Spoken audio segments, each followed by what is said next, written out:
अगर आप एक यंगस्टर हो और आपको अपनी मम्मी पापा से बहुत प्यार है या उनकी बहुत केयर करते हो तो ये वीडियो बिल्कुल मत देखना, क्योंकि क्या ही फर्क पड़ रहा है। आप उनके लिए खुद की सेहत का ध्यान तो रख नहीं पा रहे।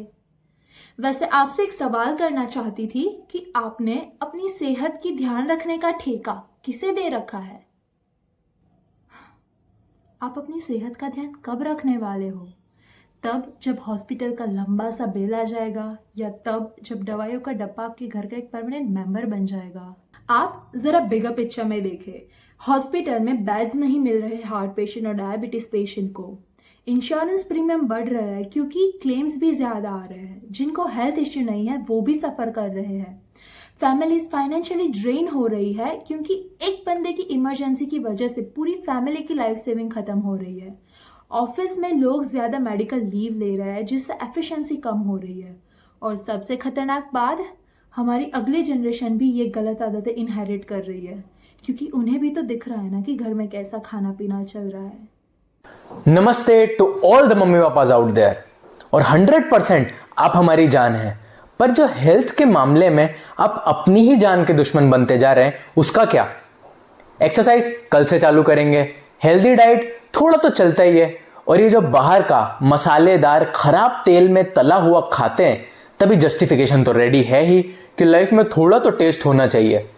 इस टेस्ट के चक्कर में जो डायबिटीज, बीपी, कोलेस्ट्रॉल को अपने शरीर में परमानेंट किराएदार बना रखा है, उसका क्या? और खुदा ना खास्ता कल आपको हॉस्पिटल में जाना पड़े, एडमिट होना पड़े, या गॉड सेक आपको कल कुछ हो जाए तो आपके बच्चों का क्या? उसके बाद आता है आपका ये ईगोइश नेचर, आपका अहंकार, जो आपको लगता है कि हमारे टाइम पे तो ऐसे ही होता था। अंकल आंटी, अब लाइफस्टाइल बहुत बदल चुकी है। अगर अब भी आपने अपने शरीर की इज्जत नहीं की तो आपको और आपके पूरे परिवार को एक बहुत बड़ी कीमत चुकानी पड़ सकती है। और अंकल, आपको तो डायबिटीज है ना, उसके बाद भी लड्डू खाने में तो आपका हाथ बिल्कुल पीछे नहीं रुकता है। और आंटी, आपको तो हाई कोलेस्ट्रॉल रहता है, उसके बाद भी पकौड़े तो बड़े मजे से खाए जा रहे हैं। और अगर एक दवाई का मैं बोलूंगा अभी कि एक एक्स्ट्रा दवाई लेनी है, तब तो डॉक्टर लुटेरा, चोर, बेकार डॉक्टर, सारी बातें आ जाती हैं। नहीं डियर पेरेंट्स, क्या आप चाहते हैं कि आपके बच्चे अपना सारा पैसा, टाइम, एनर्जी सब कुछ आपकी किसी बीमारी के इलाज में लगा दें? क्या आप चाहते हैं कि किसी हॉस्पिटल को एक दिन आप देखकर कहते थे कि भगवान ना करे किसी दिन यहां आना पड़े, और उसी हॉस्पिटल में अपनी लापरवाही के कारण बीमारी का इलाज कराने को आपको वहां एडमिट होना पड़े? क्या आप चाहते हैं कि आपके बच्चे पूरा दिन अपनी पढ़ाई लिखाई छोड़ के वो सिर्फ ये स्ट्रेस में रहे कि मम्मी का तो बीपी हाई रहता है, पापा की शुगर बढ़ी हुई है? और दोस्तों, हमारी भी हालत कुछ खास अच्छी नहीं है।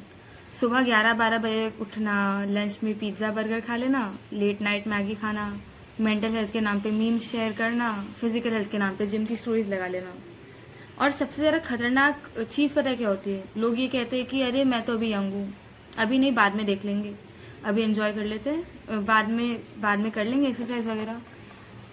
देखो, कोई भी डिजीज़ जो होती है ना, वो एज का सर्टिफिकेट लेकर नहीं आती। डायबिटीज़ हो गया, हाइपरटेंशन, हार्ट डिजीजेज हो गए, डिप्रेशन हो गया, पीसीओडी हो गया, ये सब चीज़ें अभी की जनरेशन में राइट नाउ हमारे एज ग्रुप में काफ़ी कॉमन हो रही है। 20-25 साल की उम्र में हमें 45-50 साल की समस्याएं होने लग रही हैं। एक बहुत अच्छी सेइंग है, A healthy person has 1,000 wishes, while a sick person only has one, which is to get healthy. So आपको कोई क्रॉनिक प्रॉब्लम हो जाए या कुछ डिजीज टाइप हो जाए, फिर आप रियलाइज करें कि आपको हेल्थ का ध्यान देना चाहिए, उससे अच्छा आप पहले ही रियलाइज कर लीजिए। Prevention is better than cure, right? So पहले ही रियलाइज करके हम अपने हेल्थ पे कैसे ध्यान दें, उसकी तरफ हमें आगे बढ़ना चाहिए। हेल्थ को अपनी टॉप मोस्ट प्रायोरिटी बनानी चाहिए। Enjoyment and your career, everything is important, but health should be your topmost priority. और हमारा स्लीप शेड्यूल भी कोई फिक्स नहीं है, कभी 4 घंटे सो जाएंगे तो कभी 10 घंटे सो जाएंगे। और जिस दिन 4 घंटे सोए उस दिन कैफीन, उस दिन कॉफ़ी पी ली। कैफीन एडिक्ट्स बनते जा रहे हैं हम लोग। हमारा कुछ रेगुलर नहीं है, खाने का टाइम रेगुलर नहीं है, सोने का टाइम रेगुलर नहीं है। सो तो हम पहले से ही अपने कुछ प्रिवेंशंस लेकर रखें, राइट? असली हेल्थ क्या होती है? जो हम डेली हैबिट से बनाते हैं। सही खाना, सही टाइम पर सोना, एक्सरसाइज और मेंटल पीस, वो सब। बाकी सब तो शॉर्टकट है, और शॉर्टकट से ज़्यादा चलता नहीं है। एक डिसिप्लिन्ड लाइफस्टाइल मेंटेन करना is very important. I really hope आप इसको एक इम्पोर्टेंस दें और हेल्थ को एक प्रायोरिटी बनाएं अपनी लाइफ में। उसको टॉप मोस्ट प्रायोरिटी रखना बहुत ज़रूरी है। ये एक डिजीज इंसान ही समझ सकता है हेल्थ की असली प्रायोरिटी क्या होती है। तो अभी तक डाटा, क्योंकि हम चाहते हैं कि हम सब irrespective of our age group अपनी सेहत का ध्यान रखें, तो इसी विजन के साथ हम एक नई सीरीज लेकर आ रहे हैं, जिसमें हम बेसिकली बात करेंगे बीमारियों के बारे में, कि ये बीमारियां फैलती कैसे हैं, इनका रिस्क फैक्टर क्या होता है, इनका ट्रीटमेंट क्या होता है, इनको आप प्रिवेंट कैसे कर सकते हैं, और भी बाकी सब चीज़ें। पर हमारा मेन गोल इज़ कि इसको हम एक सिंपल और सरल भाषा में समझा सकें। तो हमारी जो हेल्थ अवेयरनेस की सीरीज़ है वो बेसिकली 2 भाग में बट जाएगी।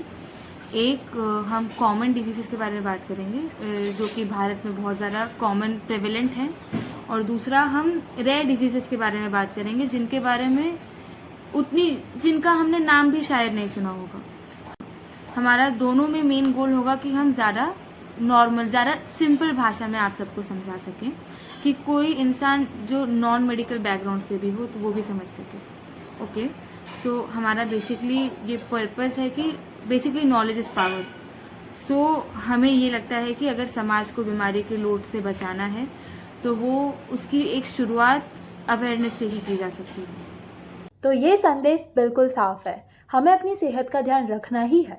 पेरेंट्स हो या यंगस्टर, हमें अपनी आदतों को सुधारना है, वरना कल को हॉस्पिटल बेड में बैठ के अफसोस करना पड़े। ऐसा काम क्यों करना है? डायबिटीज कंट्रोल नहीं करा तो किडनी फेलियर, आंखें खराब होना, हार्ट फेलियर, स्ट्रोक। आपके पोते पोती को एक दिन देखना पड़ेगा कि दादाजी और दादी माँ को डायलिसिस लेना पड़ रहा है, तो क्या वो ठीक रहेगा? अगर हाई बीपी कंट्रोल नहीं करा तो ब्रेन हैमरेज, हार्ट फेलियर, एक दिन आप ऐसे ही कोलैप्स हो जाओगे और आपकी फैमिली को आपको लेके इमरजेंसी में भागना पड़ेगा, तो क्या वो ठीक रहेगा? तो चलिए जल्द ही मिलेंगे, और जाने से पहले एक बात याद रखिए कि your family needs you healthy, not just alive. फिर मिलेंगे, तब तक हम सब पर मां नर्मदा का आशीर्वाद बना रहे। Good bye.